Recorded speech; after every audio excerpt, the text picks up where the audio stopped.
اس لیے کہہ رہا ہوں کہ لوگ کہیں کھڑے ہو کر پیشاب کرنا شروع نہ کر دیں. اس پر میں تفصیلی بیان بعد میں ریکارڈ کرواؤں گا, پہلے بتا دوں. فی الحال صرف اتنا سمجھیں کھڑے ہو کر پیشاب کرنا سنت نہیں ہے. نہا رسول اللہ صلی اللہ علیہ وسلم عن البول قائما او کما قال صلی اللہ علیہ وسلم. نبی صلی اللہ علیہ وسلم نے کھڑے ہو کر پیشاب کرنے سے منع کیا. اس میں صحابہ کے اقوال بھی بہت سارے ہیں, جن کو یہ کہتے ہیں حدیث ہے. صحابہ کا قول بھی کیا ہے؟ حدیث ہے. تو وہ بھی بہت سارے ہیں.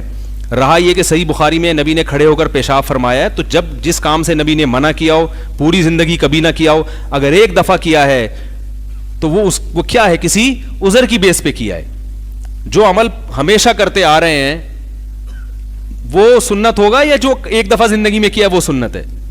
تو احیاناً تو رسول اللہ صلی اللہ علیہ وسلم نے ظہر میں جہری قرات بھی کی ہے امت کی تعلیم کے لیے, ایک دفعہ, تاکہ پتہ چلے میں کیا پڑھ رہا ہوں. لیکن جہرن قرات کا کوئی بھی قائل نہیں ہے, کیونکہ عام معمول نہیں تھا. تو اگر نبی نے ایک دفعہ کھڑے ہو کر پیشاب کیا تو ہمیں اس بارے میں ملتا نہیں ہے کہ کیوں کیا. اس لیے بعض فقہا کہتے ہیں کہ آپ کے جوڑوں میں تکلیف تھی, بعض کہتے ہیں کچھ اور مسئلہ تھا, وغیرہ وغیرہ. تو سنت نہیں ہے. اس کے بارے میں صحابہ کے آثار ہیں, ممانعات ہے اس بارے میں. ہاں یہ کہہ سکتے ہیں کہ کوئی عذر ہو تو کر سکتے ہیں, جیسے نبی صلی اللہ علیہ وسلم کو یقیناً کوئی عذر ہوگا جو ایک دفعہ آپ نے ایسا کیا. تو ہم بھی یہ کہتے ہیں بھائی اگر بیٹھنے کی جگہ ہی نہیں ہے تو کیا کرے گا آدمی. تو ظاہر ہے پھر تو اب آپ یو ایس اے میں جائیں یا ادھر ممالک میں جائیں تو وہاں بیٹھنے کی جگہ ہی نہیں ہوتی. تو جب جگہ ہی نہیں ہے تو پھر کیا کرے گا, تو وہ تو مجبوری ہے. تو سنت نہیں ہے, سنت بیٹھ کے پیشاب کرنا ہے. پوری امت کا یہ تواتر سے چلا آ رہا ہے. تو مسائل علماء سے پوچھا کریں, مفتیان کرام سے پوچھا کریں. کھڑے ہو کر پانی پینا بھی سنت نہیں ہے, یہ بھی ذہن میں رکھیں. بیٹھ کے پانی پینا سنت ہے. نہا رسول اللہ صلی اللہ علیہ وسلم عن الاکل والشرب قائما. آپ صلی اللہ علیہ وسلم نے قائما کھڑے ہو کر کھانے سے بھی منع کیا اور پینے سے بھی منع کیا. اس کے خلاف ایک روایت ہے حضرت علی نے کھڑے ہو کر پانی پیا ہے. وہ بھی ہم یہ کہتے ہیں اس لیے کہ لوگ اس میں غلو کرنے لگے تھے, اس کو فرض و واجب سمجھنے لگے تھے, تو ان کا یہ زام توڑنے کے لیے. اور عبداللہ بن عمر سے جو روایت ہے, یہ کہتے ہیں ان کو حدیث نہیں آتی ہے, حدیث ہی نہیں آتی ہے. ٹھیک ہے نا. تو وہ سارے ان کو آتی ہی نہیں بزرگوں کو حدیثیں. وہ جو مرد اور عورت کی نماز میں فرق ہے نا, اس میں جو میں نے کہا حدیث, تو وہ عبداللہ بن عمر کا قول مجھے معلوم تھا, اور پچھلے بیان میں وہ اس کا حوالہ بھی دے چکا تھا. تو عبداللہ بن عمر سے مروی ہے, فرماتے ہیں ہم نبی کے دور میں چلتے پھرتے کھاتے بھی تھے اور پیتے بھی تھے. چلتے پھرتے کھاتے بھی تھے اور پیتے بھی تھے. تو یہ دونوں حدیثوں میں ٹکراؤ ہو رہا ہے. تو ہم یہ کہتے ہیں ایک طرف نبی کے قول ہے کہ نہیں ہے, ممانعت ہے, دوسری طرف یہ کہہ رہے ہیں یہ کرتے تھے. تو دونوں میں تطبیق کیسے ہوگی کہ نبی کا قول بھی اپنے حال پہ برقرار رہے اور عبداللہ بن عمر کے قول کی بھی تعویل. تو کچھ چیزیں ایسی ہوتی ہیں جو انسان چلتے پھرتے کھا سکتا ہے. جیسے آپ نے جیب میں کھجوریں ڈال دی, اب آپ چلتے ہوئے جا رہے ہو تو وہ کھا سکتے ہو آپ. باقاعدہ جو پراپر کھانا جسے کہتے ہیں وہ کھڑے ہو کر کھانا خلاف, بولو نا یار, سنت ہے. جو باقاعدہ پراپر انسان کھاتا ہے, بریانی کھا رہا ہے, کھانا کھا رہا ہے جو تمیز سے, وہ بیٹھ کے کھاؤ, انسانوں کی طرح کھاؤ.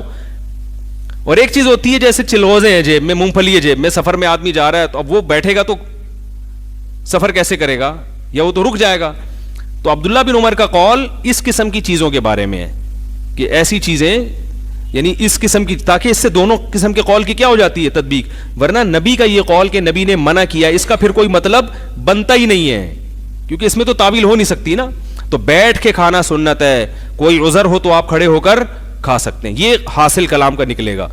عبداللہ بن عمر کا مطلب ہے کوئی عذر ہو, ہم یہ کر لیا کرتے تھے, اگرچہ اس میں عذر کا ذکر نہیں ہے, لیکن اس کی تعویل یہی ہوگی تاکہ مرفوع حدیث میں اور موقوف حدیث میں مطابقت ہو جائے. اور صحابہ کا صدیوں سے تابعین, تبع تابعین کا جو عملی تواتر چلا آ رہا ہے, سب تمیز سے. یہ تو انگریزوں کے آنے کے بعد کھڑے ہو کے کھانا شروع کیا لوگوں نے, اس سے پہلے سب شرافت سے کیسے کھاتے تھے, بیٹھ کے کھاتے تھے. اچھا, انہوں نے ایک اور بات کی ہے کہ بیٹھ کے پیشاب کرنا, کھڑے ہو کر پیشاب کرنا بھی سنت ہے سوائے عورتوں کے. اب سوال پیدا ہوتا ہے کہ عورتوں کے لیے کیوں بھائی؟ لقد کان لکم فی رسول اللہ اسوۃ حسنہ, قرآن میں آتا ہے تمہارے لیے نبی کی زندگی میں کیا ہے, نمونہ ہے. تو ہر چیز میں ہے نا, تو پھر خواتین کو آپ نے مستثنا کیوں کر دیا؟ اگر آپ اس پہ کوئی عقلی دلیل دیتے ہیں, عقلی دلیل, تو ایک طرف آپ کہتے ہیں دلیل صرف قرآن و حدیث ہے, دلیل صرف کیا ہے, قرآن و حدیث ہے. دوسری طرف آپ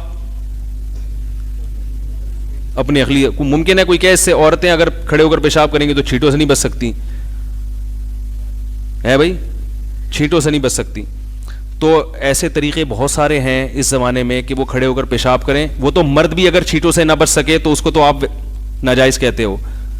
تو اس میں تو پھر یہ آپ کو قید لگانی پڑے گی, اگر چھینٹوں سے نہیں بچ سکتی تو ناجائز ہے, چھینٹوں سے بچ سکتی ہے تو کیا ہے, جائز ہے. اور اگر آپ کو اس کی حیا کے خلاف ہے تو ہم بھی کہتے ہیں عورتوں کا سرین اوپر کر کے سجدہ کرنا یہ حیا کے بولو بھائی خلاف.